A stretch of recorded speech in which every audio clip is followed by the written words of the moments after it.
Azione! Azione!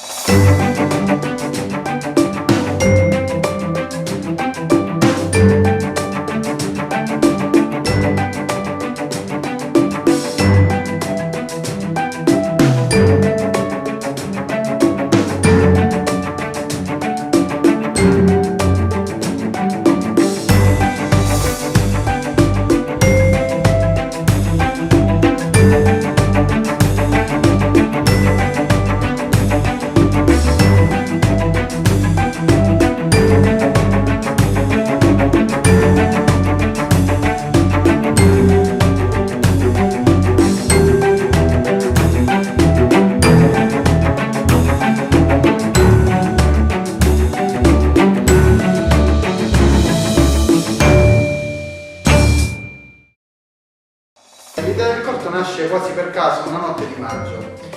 Stavo facendo infatti una doccia di notte e come musica da sfondo avevo messo il notturno, uno dei notturni di Chopin, che poi è stato quello effettivamente che abbiamo utilizzato nel corto. Quindi si è formata questa immagine di questa coppia che vagava nella pace e nella tranquillità notturna. Così ho chiamato, il giorno dopo ho chiamato Gaetano e ho detto: guarda Gaetano, dobbiamo fare un cortometraggio di notte a Noto. L'idea di fare un film a Noto di notte già mi piaceva, però dovevamo trovare una narrazione, appunto, perché avevamo solamente questi due ragazzi che passeggiavano ma non c'era una storia. Quindi praticamente nei giorni successivi abbiamo ideato una trama che funzionasse e che appunto cercasse di raccontare tutte le sensazioni che si provano durante la notte. L'idea della caccia al tesoro mi è nata quasi spontaneamente perché l'avevo già realizzata qualche anno fa per una mia ex. Era una caccia al tesoro molto più breve, fatta di giorno che in casa, però l'idea era simpatica per un regalo di compleanno. In questo caso invece ci serviva qualcosa che ci permettesse di girare più a lungo per le vie della città e far vedere diversi posti e di notte e quindi serviva anche un motivo un po' più concreto, un po' più valido per giustificare questo tipo di caccia al tesoro e l'idea, poi la soluzione che abbiamo trovato è venuta quasi di conseguenza. Cindy è un gufo reale africano, ha 2 anni e i gufi reali africani possono vivere più di 30 anni. Quando l'abbiamo avuta, quando siamo andati a prenderla, non era tenuta molto bene perché il precedente proprietario era un amante di questi animali, però non sapeva assolutamente niente su questi animali e quindi non è che la maltrattava, la teneva male, la teneva. E quando sono andato a prenderla era completamente spennata, senza penna. Poi l'ho presa io, ci ho perso un anno, ci ho preso e questo è il risultato. Abbiamo deciso di inserire all'interno del corto anche degli omaggi all'arte pittorica. Ce ne sono 2. Uno è La notte stellata di Van Gogh, l'altro è L'incubo di Fuseli. Abbiamo scelto questi 2 dipinti proprio perché erano legati alla notte e abbiamo cercato di creare delle scene che in qualche modo riflettessero quelle stesse emozioni. Infatti la scena della sognatrice che si addormenta dopo una notte quasi insonne e praticamente ha lo stesso significato del dipinto, dell'interpretazione del dipinto di Fuseli. La scena invece del quadro di Van Gogh rappresenta appunto questo bambino che di nascosto dai genitori gioca di notte, però gli manca appunto qualcosa, quella magia tipica dei bambini e quindi diciamo che viene ispirato da questo cielo alla finestra e libera la sua fantasia. La colonna sonora è sicuramente un aspetto fondamentale del nostro corto e infatti noi cercavamo appunto qualcuno che non solo riuscisse ad eseguirla ma anche ad adattarla. Mio fratello aveva già avuto delle esperienze per le colonne sonore e quindi ero sicuro che sarebbe riuscito a riadattare un brano che era difficile come Chopin. Intanto voglio dire che mio fratello mi ha costretto a fare questa cosa, mi ha picchiato.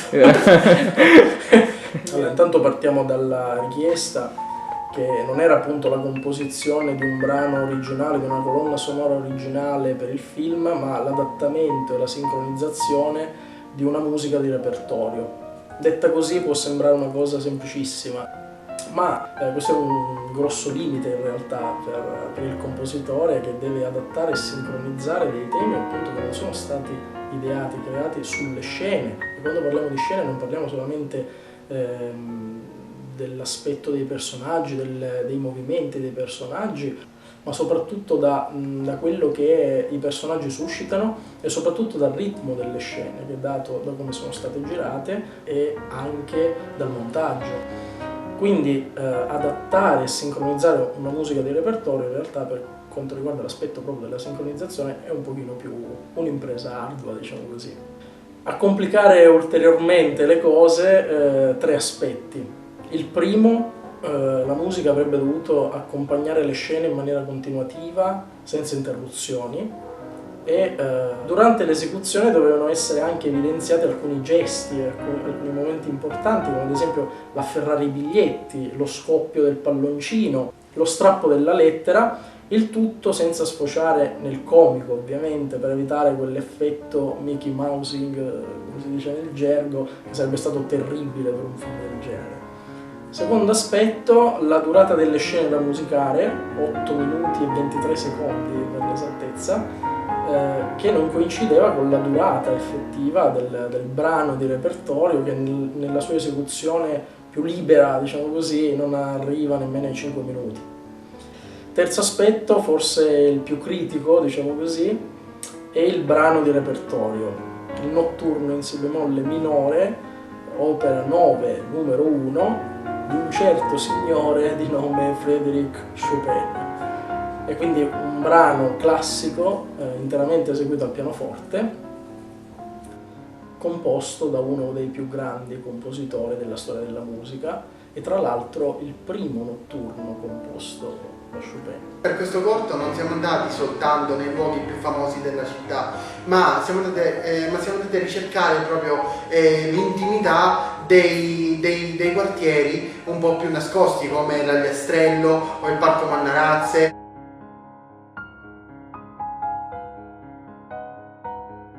La difficoltà maggiore è stata per l'appunto nella fotografia, perché a causa dei pochi mezzi a disposizione e comunque anche dal fatto che noi eravamo alle prime armi, è stato abbastanza complesso tirare fuori comunque una fotografia alla fine piacevole.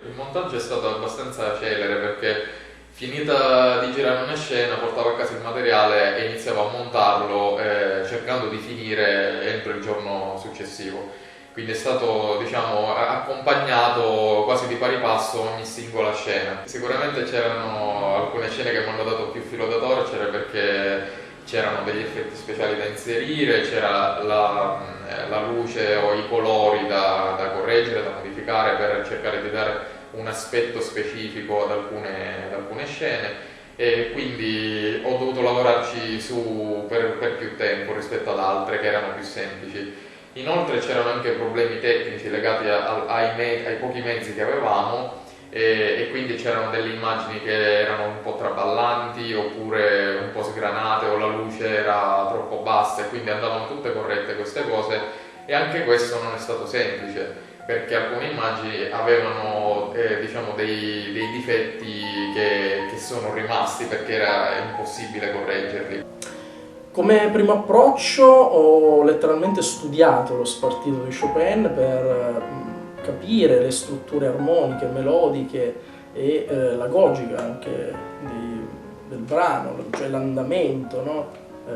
Per quanto riguarda l'esecuzione dei brani classici, l'agogica è un aspetto importante, quelle classiche cose come andante, no? Larghetto, come nel caso appunto del notturno. Dopodiché ho creato quella che in gergo viene chiamata picture lock, che sarebbe la mappa per la sincronizzazione di alcune scene, di alcuni momenti in particolare, E poi ho registrato, inciso le musiche utilizzando un pianoforte elettronico M-Audio collegato con un computer, utilizzando un sound font di un bel pianoforte orchestrale Steinway con un riverbero da concerto acustico in teatro. Questi sono miracoli, diciamo, della musica digitale. Ho suonato prima la parte in chiave di basso, quindi la mano sinistra, e poi ho inciso in un livello successivo la mano destra, quindi la partitura in chiave di violino. Questo perché parliamo sempre del signor Chopin e perché io non ho velleità da gran pianista classico, nascendo come batterista e avendo degli studi di pianoforte complementare per la composizione. Il finale originale del notturno non l'ho eseguito, quindi non lo sentirete, perché ho scelto di arrivare alla scena finale cadendoci con le sestine che concludono il quarto tema, che mi sembravano particolarmente belle e ritmiche soprattutto, in modo da poter ottenere poi un effetto anche con montaggio sonoro per quanto riguarda una nota in particolare, la naturale, che viene troncata di netto in modo funzionale alla scena. Per l'incisione delle musiche ho scelto di eseguirle in orari notturni, proprio per ricreare attorno a me l'atmosfera ideale per il film, e mi sono ispirato anche all'ottima espressività di Marta e Carlo, che sono stati il filo conduttore della mia esecuzione oltre che del film. È praticamente un corto a zero budget, in quanto abbiamo speso soltanto 57 euro per degli oggetti di scena. Le attrezzature ci sono state prestate soprattutto da Salvatore Cataldi e da Francesco Scala e consistevano praticamente in delle Canon 70D, una Canon 500D e una 600D. Quindi non si trattava di telecamere professionali, ma delle semplici macchine fotografiche, 2 semi-professionali e una entry level. Inoltre potevamo contare soltanto su 3 obiettivi, si parla di un 50 mm, un 28 mm e un 18-55 comunissimo. Tra l'altro, non essendo appunto delle telecamere professionali a pieno formato, avevamo appunto anche il problema del crop, quindi l'obiettivo 50 mm ad esempio non corrispondeva effettivamente a un 50 mm, ma andava raddoppiato e quindi corrispondeva a un 80 mm, quindi praticamente un teleobiettivo, e quindi anche questo ha causato non poche difficoltà con le riprese, perché alcuni erano appunto in interni molto piccoli e quindi non c'era spazio per fare determinate riprese e ci siamo dovuti adattare. La scelta del cast è stata molto semplice. Innanzitutto ci siamo rivolti a parenti e amici comuni. Per la scelta invece dei 2 protagonisti principali, lui e lei, ci siamo affidati al potere dei social network. La ricerca degli attori è stata per un certo verso semplice, perché comunque potevamo chiedere anche a delle persone che non avevano avuto un'esperienza nel campo della recitazione, proprio perché non c'erano delle scene difficili da recitare, erano praticamente tutte delle azioni quotidiane e senza dialoghi, quindi erano alla portata di chiunque. E dall'altra parte però comunque è stata abbastanza difficile, perché non eravamo né un volto famoso noi, né potevamo garantire un compenso, e quindi dovevamo semplicemente convincere delle persone ad abbandonare un po' il timore della telecamera per partecipare a questo progetto. Questo è stato possibile anche grazie ai social network, perché siamo riusciti a contattare delle persone che non conoscevamo e che non avremmo potuto contattare se non attraverso i social network, che corrispondevano alle caratteristiche fisiche che cercavamo. Per esempio, per il ruolo della sognatrice cercavamo qualcuno che ricordasse l'immagine del dipinto di Fuseli, e quindi cercavamo soprattutto una ragazza con dei capelli lunghi, e la scelta poi è ricaduta su Linda. I 2 protagonisti principali sono ispirati agli innamorati di Pene. Cercavamo quindi degli attori in grado di esprimere quella spensieratezza e quella gioia che sono tipiche dei loro personaggi. La scelta quindi è ricaduta su Carlo Genova e Allegra, che sono gli unici due attori professionisti del cast.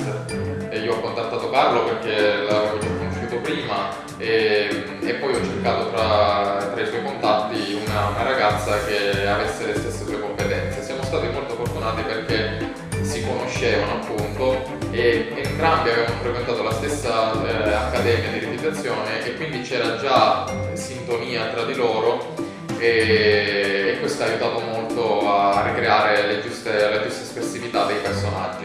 E abbiamo deciso, diciamo, di ovviamente inserirci all'interno del cortometraggio anche noi, inventarci un po' attori, interpretando dei personaggi simmetricamente completamente diversi da quello che noi siamo in realtà.